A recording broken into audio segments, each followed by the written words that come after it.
Antes, Belén, violencia que se da en las calles, violencia que se podía haber prevenido en las aulas. Pues quizás sí, no lo sabemos. Una gran labor que hacen los maixus, las andereños, en nuestros colegios, y que no es tan fácil como nos pensamos. Fijaros en los datos que han dado desde el CESIF, del Centro Sindical Independiente de Funcionarios, que el 90% de los profesores reconoce que ha convivido con algún tipo de violencia en su centro escolar. En su mayoría provocados por alumnos, también por padres y madres de alumnos, o la violencia que se genera cuando hay situaciones de acoso. Pero ¿qué tipo de agresiones sufren los profesores? ¿Falta esa autoridad? ¿Los jóvenes son especialmente violentos? Ya. La última encuesta del CESIF dibuja un panorama preocupante en los centros escolares. 9 de cada 10 profesores afirman vivir situaciones de violencia en los colegios de primaria y secundaria. Peleas, insultos o vejaciones entre alumnos, actitudes racistas o vandalismo y destrozo de material son las situaciones violentas más comunes. Pero destacan también ataques a los propios docentes, como faltas de respeto o violencia psicológica. Incluso algunos denuncian amenazas por parte de los padres. Los profesores advierten que las situaciones violentas suelen ser provocadas por una minoría, 2 o 3 alumnos por clase, suficiente sin embargo para dificultar el día a día de estos profesionales. Esto provoca que la estancia en los colegios se convierta en algo desagradable para 1 de cada 4 profesores. El dato, yo no sé si es preocupante o no, si es más alto que otros años. Por eso hemos invitado a participar en el programa a Mario Gutiérrez, que es el presidente del CESIF. Mario, muy buenas tardes. Hola, ¿qué hay? Muy buenas tardes. Ese 90% de los profesores que dice que ha tenido en algún momento violencia dentro de su aula, ¿es algo habitual? ¿Ha crecido esa violencia? Nosotros evidente que también hemos hecho estudios otros años, no creemos que haya subido de una manera alarmante, pero sí creemos que hay nuevos métodos, sobre todo tecnológicos, que hacen que en muchos casos estas cuestiones se agraven. ¿Acoso por móvil?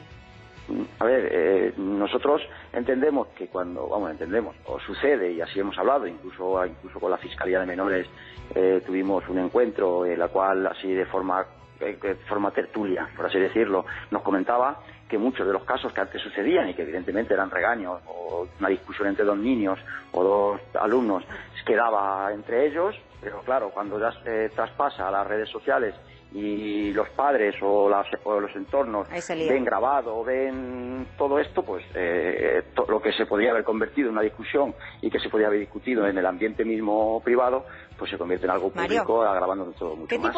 ¿Qué tipo de acoso sufren los profesores? Porque quizá no nos hacemos una idea. En nuestra época dices, pues le llamabas o le decías una cosa al profesor así como por lo bajinis y ya. Pero ahora, ¿qué tipo de agresiones están sufriendo? Bueno, a ver, las agresiones... Nosotros hemos querido anunciar, una vez que hemos dado las encuestas en la propia rueda de prensa que hemos efectuado esta mañana en Madrid, hemos también querido decir que tampoco nosotros queremos llamar la atención de que esto es una cuestión catastrófica, ni mucho menos, ni ser alarmistas. Pero sí que entendemos que está sucediendo algo que nos ha preocupado, incluso en la encuesta, en el sentido que se está normalizando cierto tipo de violencia que nosotros denominamos de baja o media intensidad, que en la cual sucede que no se permite dar clase en las condiciones normales y que los docentes estiman que es en una gran medida y gran número. Eso conllevado a que el 75%, que no es poco, de los docentes consideran que no tienen ninguna o poca autoridad.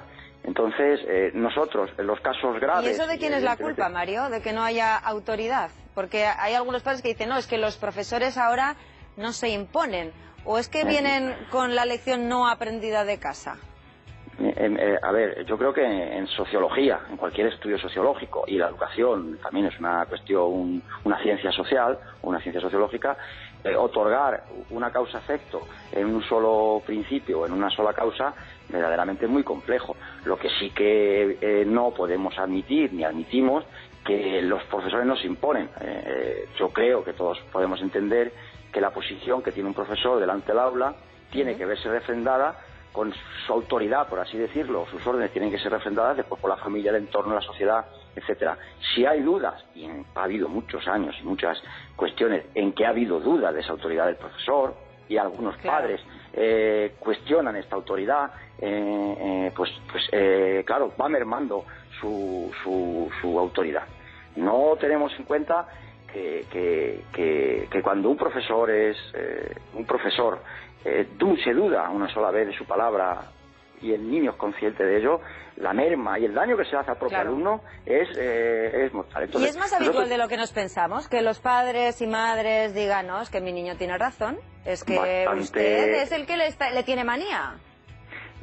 A ver, los estudios, lo que nosotros...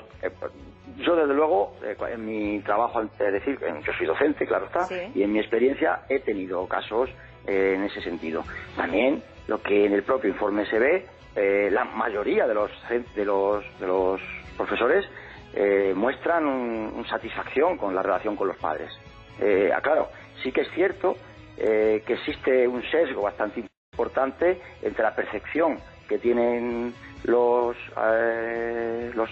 profesores y docentes de los centros de primaria e infantil con respecto a los que tenemos en secundaria. En secundaria la percepción es bastante más baja. Pero lo que nosotros también hemos creído, y por lo menos en el informe se intuye, es que no es que todos los padres sean así, sino que hay una serie de padres que son después los que causan problemas, tanto ellos como esa falta de autoridad, que el niño nota, que el padre otorga al docente, influye después en el ambiente escolar. Mario, ya para terminar, ¿qué herramientas necesitaríais los docentes pues para hacer una buena labor, para que estas agresiones, ya no solamente por parte de alumnos o esta violencia, y también por parte de padres, no se den?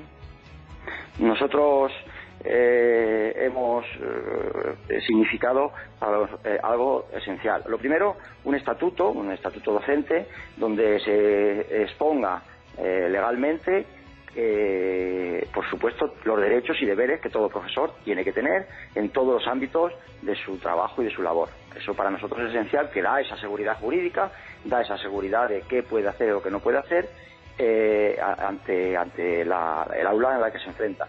Y para nosotros es esencial que ante esto, porque claro, ante estas nuevas situaciones, el profesor necesita protocolos de actuación que le digan y que le muestren y qué tiene que hacer, qué diagnosticar, qué es acoso, qué no hay acoso, y sobre todo teniendo formación continua ante estas nuevas situaciones que se van sucediendo con las nuevas tecnologías.